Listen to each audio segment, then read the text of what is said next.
नमस्कार, स्वागत है आपका एक बार फिर से the game of life and how to play it. और ये किताब लिखी है इस्केवेल सीन ने और इसकी रचयिता है। और आज हम पढ़ रहे हैं 5वां अध्याय जो कि कर्म और क्षमा का कानून है। इसके पहले के जो अध्याय थे उनको आप समझ लिए होंगे और उम्मीद करता हूँ कि जिन्होंने ये वीडियो देखे नहीं होंगे वो वीडियो ज़रूर देखेंगे इसके बाद। तो इस्केवेल सीन लिखते हैं कि मनुष्य को वही मिलता है जो वह देता है। जीवन का खेल बूम रेंग का खेल है। मनुष्य के विचार, कर्म और सब जल्द या बाद में आश्चर्यजनक सटीकता के साथ उसके पास लौट आते हैं। इसे ही कर्म का नियम कहते हैं, जो वापसी के लिए संस्कृत शब्द है। मनुष्य जो बोता है वही काटता भी है। उदाहरण के लिए सीन बताती है कि एक मित्र ने मुझे इस नियम का एक उदाहरण अपनी कहानी के माध्यम से बताया। उन्होंने कहा, मैं अपने सारे कर्म अपनी चाची पर करता हूँ। जो कुछ भी मैं उससे कहता हूँ वही कोई मुझसे कहता है। मैं अक्सर घर पर चिड़चिड़ा होता हूँ और एक दिन मैंने अपनी चाची से कहा, जो रात के खाने के दौरान मुझसे बात कर रही थी, अब और बात नहीं, मैं शांति से खाना चाहता हूँ। अगले दिन मैं एक महिला के साथ दोपहर का भोजन कर रहा था जिस पर मैं अच्छा प्रभाव डालना चाहता था। मैं उत्साह से बात कर रहा था जब उसने कहा, अब और बात नहीं, मैं शांति से खाना चाहती। मेरे दोस्त की चेतना उच्च स्तर की है, इसलिए उसका कर्म मानसिक स्तर पर दूसरे की तुलना में बहुत जल्दी लौट आया। जितना अधिक मनुष्य जानता है उतना ही वह उसके लिए जिम्मेदार होता है। जो व्यक्ति आध्यात्मिक कानून का ज्ञान रखता है लेकिन उसका अभ्यास नहीं करता, वह परिणाम स्वरूप अधिक पीड़ित होता है। भगवान का भय ज्ञान की शुरुआत है। यदि हम भगवान शब्द को कानून पढ़े तो बाइबल के कई अंश और अधिक स्पष्ट हो जाएंगे। प्रतिशोध मेरा है, मैं बदला लूंगा। भगवान कहते हैं कि यह कानून है, जो बदला लेता है भगवान नहीं। ईश्वर मनुष्य को सिद्ध देखता है, अपने स्वरूप में सृजित और शक्ति और प्रभुत्व के रूप में। यह मनुष्य का पूर्ण विचार है जो दिव्य मन में दर्ज है। मनुष्य की मान्यता की प्रतीक्षा कर रहा है, क्योंकि मनुष्य केवल वही हो सकता है जो वह खुद को देखता है और केवल वही प्राप्त कर सकता है जो खुद को प्राप्त करता है। एक प्राचीन कहावत है, बिना देखने वाले के कुछ भी नहीं होता। मनुष्य सबसे पहले अपनी विफलता या सफलता, अपने आनंद या दुख को देखता है, इससे पहले कि वह अपनी कल्पना में स्थापित दृश्यों से वास्तविकता में बदल जाए। हमने देखा है कि माँ अपने बच्चों के लिए बीमारी का चित्रण करती है, या एक महिला अपने पति के लिए सफलता देख रही है। प्रभु कहते हैं कि और तुम सत्य को जानोगे और सत्य तुम्हें स्वतंत्र करेगा। इसलिए हम देखते हैं कि स्वतंत्रता सभी दुखी परिस्थितियों से ज्ञान के माध्यम से आती है। आध्यात्मिक कानून का ज्ञान आज्ञाकारिता अधिकार से पहले होती है और कानून का पालन करने पर कानून मनुष्य का पालन करता है। मनुष्य का सेवक बनने से पहले बिजली के नियम का पालन किया जाना चाहिए। जब से इससे अनजाने में संभाला जाता है तो यह मनुष्य को घातक दुश्मन बन जाता है। मन के नियमों के साथ भी ऐसा ही होता है। आगे से एक उदाहरण देती कि एक मजबूत व्यक्तिगत इच्छा शक्ति वाली महिला चाहती थी कि उसके पास एक ऐसा घर हो जो किसी परिचित का हो, और वह अक्सर उस घर में रहने की मानसिक तस्वीरें बनाती थी। समय के साथ उस आदमी की मृत्यु हो गई और वह घर में चली गई। कई साल बाद जब वह आध्यात्मिक कानून के ज्ञान में आई, उसने मुझसे पूछा, क्या आपको लगता है कि मेरी उस व्यक्ति की मृत्यु से कोई लेना देना है? मैंने उत्तर दिया, हाँ, आपकी इच्छा बहुत प्रबल थी, सब कुछ इसके लिए तैयार हो गया था, लेकिन आपने अपना कार्मिक ऋण चुका दिया। आपके पति जिन्हें आप भक्ति से प्रेम करती थी जल्द ही मर गए और वह घर वर्षों तक आपके लिए एक सफेद हाथी बन गया। हालांकि मूल मालिक उसके विचारों से प्रभावित नहीं हो सकता था यदि वह सच्चाई में सकारात्मक होता, और ना ही उसका पति, लेकिन वे दोनों कार्मिक कानून के अधीन थे। महिला को यह कहना चाहिए था कि घर की बड़ी इच्छा को महसूस करते हुए कि अनंत बुद्धि, मुझे सही घर दो, ऐसा घर जो दिव्य अधिकार से मेरा है। दिव्य चयन ने पूर्ण संतुष्टि दी होती और सभी के लिए अच्छाई लाई होती। ईश्वरीय प्रतिरूप ही एकमात्र सुरक्षित प्रतिरूप है जिसके द्वारा काम किया जा सकता है। सीन आगे लिखती है कि इच्छा एक जबर शक्ति है और इसे सही माध्यम में निर्देशित किया जाना चाहिए, अन्यथा अराजकता पैदा हो जाती है। प्रदर्शन में सबसे महत्वपूर्ण कदम पहला कदम है, सही मांगना। मनुष्य को हमेशा केवल वही मांगना चाहिए जो उसका दिव्य अधिकार है। आगे उदाहरण देते हुए बताती है, यदि महिला ने यह रवैया अपनाया होता, अगर यह घर जो मैं चाहती हूँ मेरा है तो मैं इसे खो नहीं सकती, अगर यह नहीं है तो मुझे इसका समकक्ष दे। पुरुष ने सामंजस्यपूर्ण रूप से बाहर जाने का फैसला किया होता, यदि वह उसके लिए दिव्य चयन होता या कोई अन्य घर प्रतिस्थापित किया जाता। व्यक्तिगत इच्छा के माध्यम से अभिव्यक्ति के लिए मजबूर किया गया कुछ भी हमेशा गलत होता है और हमेशा बुरी सफलता होती है। मनुष्य को चेतावनी दी जाती है कि मेरी इच्छा पूरी हो जाएगी, तुम्हारी नहीं। और दिलचस्प बात यह है कि मनुष्य को हमेशा वही मिलता है जो वह चाहता है, जब वह व्यक्तिगत इच्छा को छोड़ देता है, जिसे अनंत बुद्धि उसके माध्यम से काम करने में सक्षम होती है। चुप रहो और प्रभु के उदार को देखो, यह है कानून। आगे उदाहरण देते हुए सीन कहती है कि एक औरत बड़े दुख में मेरे पास आई। उसकी बेटी ने एक बहुत ही खतरनाक यात्रा करने का फैसला किया था और माँ डर से भर गई थी। उसने कहा कि उसने हर तर्क का उपयोग किया था, सामना किए जाने वाले खतरों की ओर इशारा किया था और उसे जाने से मना किया था, लेकिन बेटी अधिक विद्रोही और दृढ़ हो गई।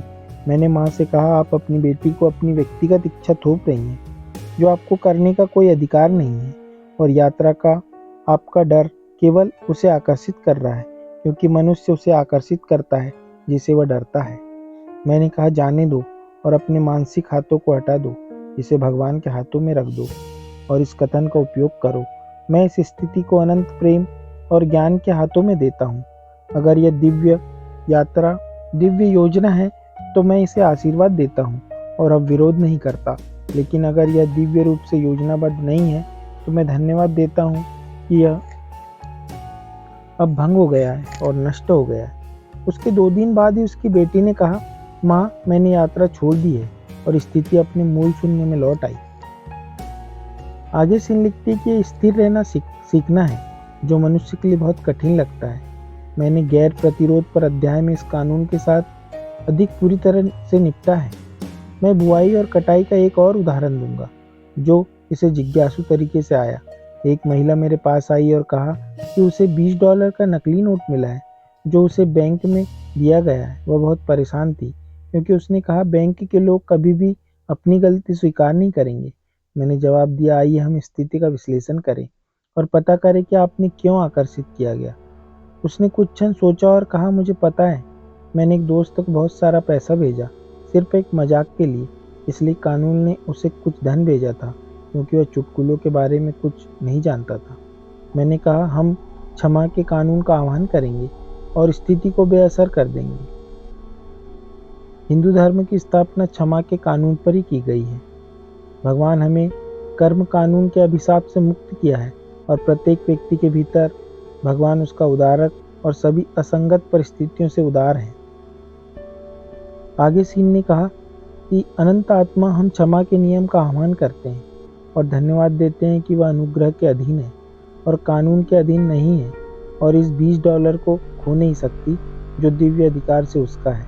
अब मैंने कहा, बैंक में वापस जाओ और निडर होकर उन्हें बताओ कि यह आपको गलती से दिया गया था। उसने मान लिया और उसे आश्चर्यचकित करते हुए उनने माफ़ी मांगी और उसे एक और बिल दिया। उसके साथ बहुत विनम्रता से व्यवहार किया गया। सीन आगे लिखती है कि इसलिए कानून का ज्ञान मनुष्य को अपनी गलतियों को दूर करने की शक्ति देता है। मनुष्य बाहरी को भी वह बनने के लिए मजबूर नहीं कर सकता जो वह नहीं है। यदि वह धन चाहता है तो उसे पहले चेतना में समृद्ध होना चाहिए। एक उदाहरण देते हुए कहती कि एक महिला मेरे पास समृद्धि के लिए इलाज मांगने आई। वह अपने घरेलू मामलों में ज़्यादा दिलचस्पी नहीं लेती थी और उसका घर बहुत अव्यवस्थित था। मैंने उससे कहा, अगर तुम अमीर बनना चाहती हो तो तुम्हें व्यवस्थित होना चाहिए। बहुत धन वाले सभी लोग व्यवस्थित होते हैं और व्यवस्था स्वर्ग का पहला नियम। मैंने कहा, तुम पिनकुशन में जले हुए माचिस के साथ कभी अमीर नहीं बन सकती।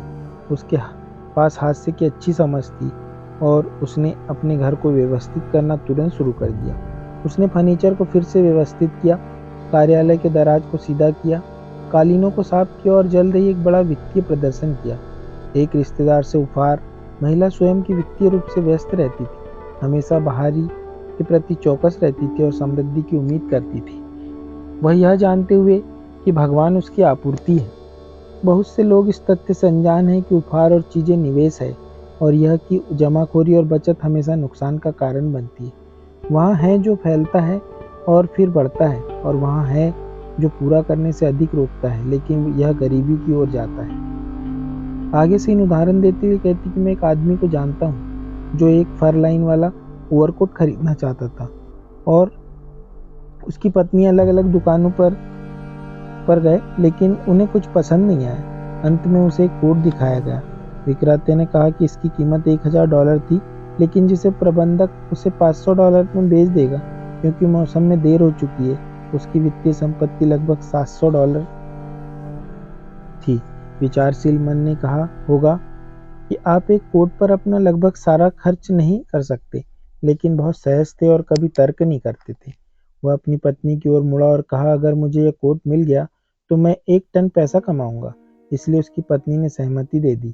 लगभग 1 महीने बाद उन्हें $10,000 का कमीशन मिला। कोट ने उन्हें इतना समृद्ध महसूस कराया, इसने उन्हें सफलता और समृद्धि से जोड़ा। कोट के बिना उन्हें कमीशन नहीं मिला होता। यह एक ऐसा निवेश था जो बड़े लाभांश दे रहा था। आगे सीन लिखती है कि यदि व्यक्ति खर्च करने या देने के लिए इन संकेतों की अनदेखी करता है तो उतनी ही राशि एक रुचिहीन या दुखी तरीके से जाएगी। आगे एक उदाहरण देते हुए सीन लिखती है कि एक महिला ने मुझे बताया कि थैंक्सगिविंग डे पर उसने अपने परिवार को सूचित किया कि थैंक्सगिविंग डिनर का खर्च वहन नहीं कर सकते। उसके पास पैसे थे, लेकिन उसने इसे बचाने का फैसला किया, और कुछ दिनों बाद किसी ने उसके कमरे में प्रवेश किया और दराज से रात के खाने की सही राशि ले ली। कानून हमेशा उस व्यक्ति के साथ खड़ा रहता है जो निडरता से ज्ञान के साथ खर्च करता है। उदाहरण के लिए, मेरा एक छात्र अपने छोटे भतीजे के साथ खरीदारी कर रहा था। बच्चा एक खिलौने के लिए चिल्लाया जिसे उसने कहा कि वह खरीदने का खर्च वहन नहीं कर सकती।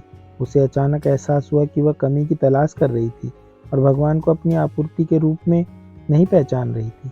इसलिए उसने खिलौना खरीदा और घर जाते समय सड़क पर उसने इसके लिए भुगतान की गई राशि को उठा लिया। जब पूरी तरह से विश्वास किया जाता है तो मनुष्य की आपूर्ति अक्षय और अचूक होती है, लेकिन विश्वास या विश्वास प्रदर्शन से पहले होना चाहिए। तुम्हारे विश्वास के अनुसार हो। विश्वास आशा की गई चीज़ों का सार है, न देखी गई चीज़ों का प्रमाण है, क्योंकि विश्वास दृष्टि को स्थिर रखता है और प्रतिकूल चित्र भंग हो जाते हैं और नष्ट हो जाते हैं, और यदि हम बेहोश नहीं होते हैं तो उचित समय पर हम काट लेंगे। यीशु मसीह ने यह शुभ समाचार पाया कि कर्म के नियम से भी बड़ा एक नियम है, और वह नियम कर्म के नियम से परे है। यह अनुग्रह या क्षमा का नियम है। यह वह कानून है जो मनुष्य को कारण और प्रभाव के नियम, परिणाम के नियम से मुक्त करता है, अनुग्रह के तहत और कानून के तहत नहीं। हमें बताया जाता है कि इस स्तर पर मनुष्य वहाँ काटता है जहाँ उसने बोया नहीं है। भगवान के उपहार बस उस पर डाले जाते हैं। राज्य जो कुछ भी देता है वह उसका है। आनंद की यह निरंतर स्थिति उस व्यक्ति का इंतजार करती है जिसने जाति या विश्व विचार को पार कर लिया है।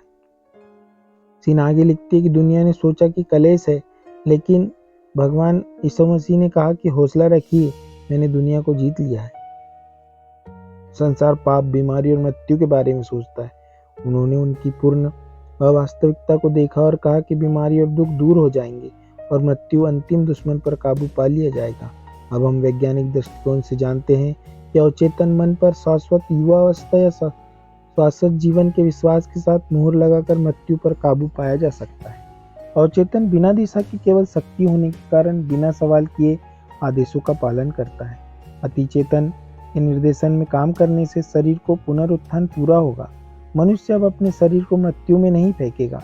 इसे वाल ट्रीटमेंट द्वारा गाए गए बॉडी इलेक्ट्रिक में बदला जाएगा, क्योंकि ईसाई धर्म पापों की क्षमा और एक खाली कब्र पर आधारित है। आज के लिए इतना ही, और वीडियो पसंद आए तो लाइक ज़रूर करें और चैनल को सब्सक्राइब कर ले ताकि आपको ऐसी नई नई बुकें सुनने को मिले। और मेरा प्रयास रहेगा कि जो जीवन में आपकी कुछ बदल पाए, उन्हीं बुकों को मैं आपके साथ साझा करूं। तो आज के लिए धन्यवाद। नमस्कार।